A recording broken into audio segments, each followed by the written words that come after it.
ka ba? Lorna, tama yung mga marites. Dito kayo maabutan. Here we are! Anong kailangan mo sa akin, Doc?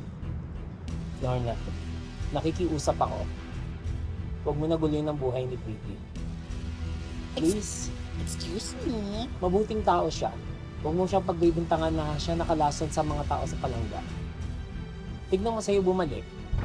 Ako ang tigilan nyo, ha? Oo, tama na naman si Pretty. Siya na lang lagi, hindi ba? Alam mo ang iniisip ng mga tao dito, ako ang kontrabida. Eh di kayo na! Magsama-sama kayo. Yes. Alam mo ikaw, doktor ka lang pero tanga ka. Kasi pinapaikot ka nung Pretty na yon. Lorna, ang sakit mo magsalita ha. Eh ano nga yun? Wala akong pakialam sa'yo, wala akong pakialam kay Pretty, kaya umalis ka na sa harapan ko. Yes, chupi! Bastos ka. Bastos ka. Halika na nga. Lorna, Ano ba? maldita kang babae. Pakta ka. Pakta ko?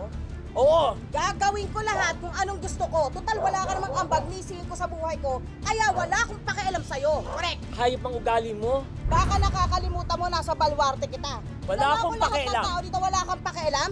Ha? O kung ipaligpit kita ngayon? Tapang Kaya mo? Eh kung itumba kita ngayon? Sige nga! Kaya Ha? mo? O kaya kung gusto mo, Sampulan mo! ha? Kung gusto mo, ano? Ha? Butasan ko yung tagiliran mo! Gusto mo? Kailangan ka ngayon, Doc!